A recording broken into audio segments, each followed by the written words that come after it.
Pension धारकों के लिए इस वक्त की बड़ी खबरें निकलकर सामने आ चुकी है। जी हां, पेंशन धारकों, आप सभी के लिए पहली बड़ी खबर की बात करें तो ईपीएस 95 पेंशन को लेकर बड़ा अपडेट आया है।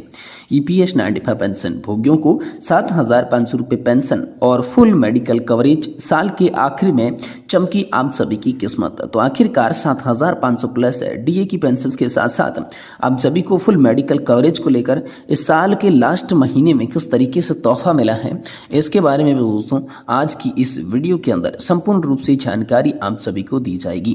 साथ ही हम बात करेंगे कर्मचारियों और पेंशन भोगियों का पैसा आखिरकार कर्मचारी भविष्य निधि संगठन यानी कि जो ईपीएफओ है वो कहां पर निवेश कर रहा है, कहां पर लगा रहा है। मोदी सरकार ने इसको लेकर आप सभी के लिए जवाब दिया है। जी हां, ईपीएफओ जो है वो कहां पर जो है पैसे को निवेश करता है पेंशन फंड के, जिससे रिटर्न्स कैसा मिलता है, इसके बारे में दोस्तों आप सभी के लिए बड़ी खबर निकलकर सामने आई है। वहीं दोस्तों बात करेंगे पेंशन मैनुअल ईपीएफओ और सीबीटी मीटिंग को लेकर आप सभी के लिए बड़ी खबर है। पेंशन विभाग के अधिकारियों को द्वारा संपूर्ण मसौदे को अंतिम रूप दिए जाने के बाद सटीकता और व्यापकता सुनिश्चित करने के लिए सावधानीपूर्वक जांच और समीक्षा की गई है। इसको लेकर आप सभी के लिए बेहद ही बड़ी खबर निकल कर आई, तो इसके बारे में भी दोस्तों आज की इस वीडियो के अंदर बात करेंगे। वहीं कर्मचारियों की ईपीएस 95 पेंशन में कई गुना की बढ़ोतरी, 33 + 2 = 35 बट्टे 70 गुणा 50,000 से जोड़े आपकी पेंशन, यानी कि पेंशन को लेकर जो फॉर्मूले की बात है वो आप सभी के लिए सामने आई है, जिसमें ईपीएस पेंशन धारकों की पेंशन में कई गुना की बढ़ोतरी हो सकती है। तो ये बड़ी खबर दोस्तों इन दिनों आप सभी के लिए निकल कर आई है, तो इसके बारे में भी आज की इस वीडियो के अंदर बात करेंगे।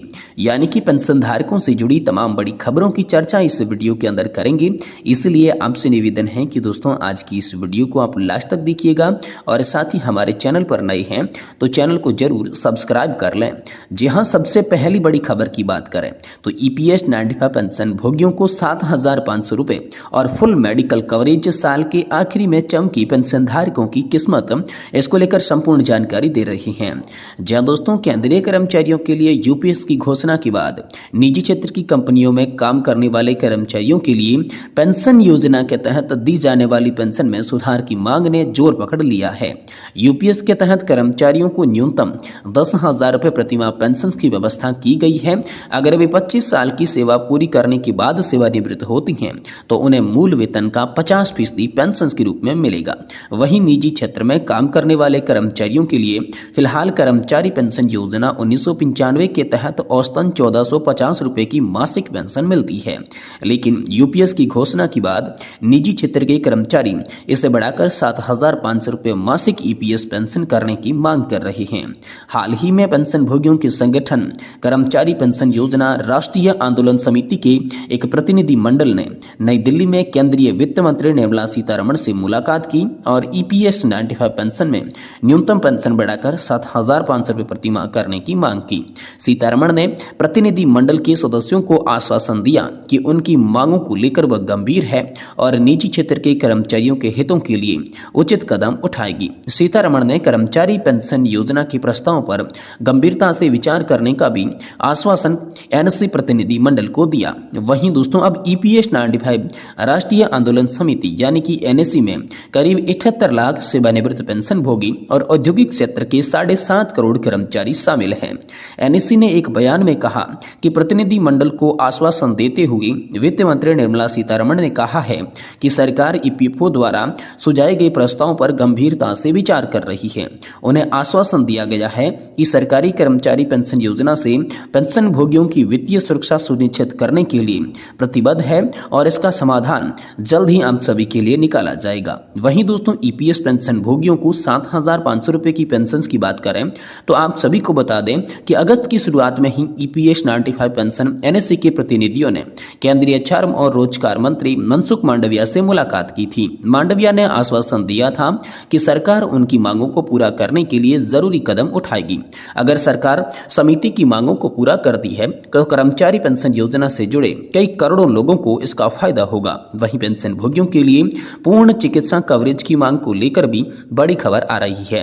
ईपीएस 95 पेंशन राष्ट्रीय आंदोलन लंबे समय से निजी क्षेत्र के कर्मचारियों के लिए पेंशन सुधार की मांग कर रही है।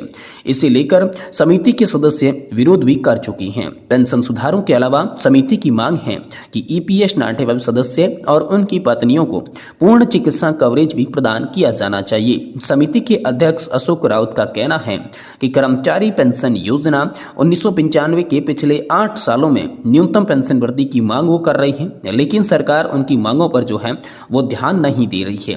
इसलिए सरकार से एक बार फिर से पेंशन बढ़ाने को लेकर या प्रतिनिधिमंडल का जो आश्वासन है वो निकलकर सामने आया। अब ऐसा लग रहा है कि ईपीएस 95 पेंशन धारकों को 7,500 रुपए की पेंशन के साथ फुल मेडिकल का कवरेज और साल के इस आखिरी महीने के अंदर आप सभी की जो किस्मत है वो चमकने वाली है, क्योंकि सरकार नए साल में कर्मचारियों और पेंशन धारकों को बड़े तोहफे देने की तैयारी कर चुकी है। वहीं दोस्तों आप सभी के लिए अगली बड़ी खबर की बात करें तो कर्मचारी और पेंशन भोगियों का पैसा कर्मचारी भविष्य निधि संगठन आखिर कहां लगा रहा है, इसको लेकर मोदी सरकार का बड़ा जवाब और बयान निकलकर सामने आया है। दोस्तों 31/3/2015 को आयोजित केंद्रीय न्यासी ईपीएफ की 207वीं बैठक में अनुमोदन के अनुसार ईपीएफओ ने अगस्त 2015 से एक्सचेंज ट्रेंड फंड में निवेश करना शुरू कर दिया है। जी हां, कर्मचारी और पेंशन भोगियों के पैसे को कर्मचारी भविष्य निधि संगठन ईपीएफओ कहां निवेश करता है, इसको लेकर लोकसभा में सवाल पूछा गया। ऋण प्रतिभूतियों और एक्सचेंज ट्रेंड फंड में निवेश को लेकर लोकसभा में केंद्रीय श्रम और रोजगार मंत्री राज्य शोभा करंदलाजे ने जवाब दे दिया है। निधियों का निवेश भारत के वित्त मंत्रालय की वित्तीय सेवा के विभाग द्वारा 2 मार्च 2015 को जारी अधिसूचना की संख्या 11/14/2013 की पीआर द्वारा अधिसूचित है। समय पर संशोधित निवेश में पैटर्न और सीबीटी साथ ही ईपीएफ द्वारा समय समय पर जारी दिशा निर्देशों के अनुसार ये निवेश किया जाता है। इसी क्रम में ईपीएफओ ने निर्धारित पैटर्न के अनुसार ऋण प्रतिभूतियों और एक्सचेंज ट्रेडेड फंड दोनों में निवेश करने की बात कही है।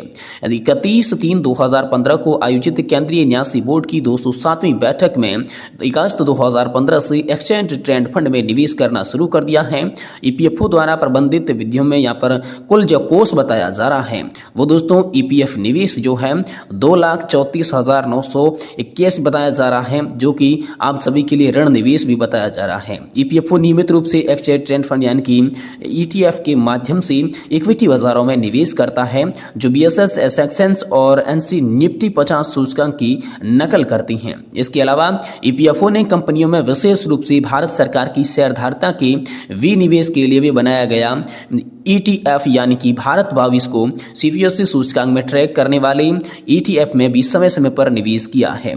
ईपीएफओ इक्विटी बाजार में किसी भी खास स्टॉक में सीधे निवेश नहीं करता है। ये जानकारी केंद्रीय श्रम और रोजगार मंत्री शोभा करंदलाजे ने लोकसभा में एक लिखित जवाब के तौर पर दी है। तो यहाँ पर जो है आप सभी के लिए ये बता दिया जा चुका है कि आखिर पेंशन धारकों से प्राप्त होने वाले पैसे को कहां पर जो है निवेश करता है कर्मचारी भविष्य निधि संगठन। वहीं दोस्तों आप सभी के लिए पेंशन मैनुअल ईपीएफओ और सेंट्रल बोर्ड ऑफ ट्रस्टीज को लेकर बड़ी खबर आई है। पेंशन और लेखा विभाग की जरूरतों को पूरा करने के लिए मैनुअल कॉपी को लेकर बड़ा कदम उठाया गया है। आजादी के अमृत महोत्सव के हिस्से के रूप में केंद्रीय भविष्य निधि आयुक्त ने लेखा प्रक्रिया में मैनुअल अध्ययन करने का दिशा निर्देश दिया।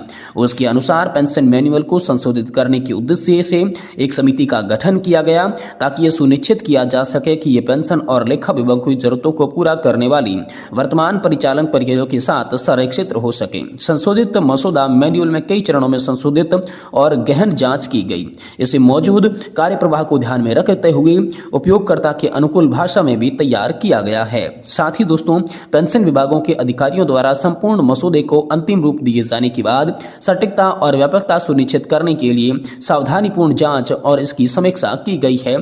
तो ये बड़ी खबर आप सभी के लिए आई है कि पेंशन मैनुअल को औपचारिकता, अनुमोदन और अनुसमर्थन देने के लिए 236वीं सीबीसी बैठक के समक्ष ये मुद्दा आप सभी के लिए रखा गया है। ये इंपोर्टेंट अपडेट आप सभी पेंशन धारकों के लिए हाल फिलहाल में निकलकर सामने आ चुके हैं। वीडियो की जानकारी पसंद आई है तो वीडियो को लाइक करें और हमारे चैनल को सब्सक्राइब जरूर कर दें।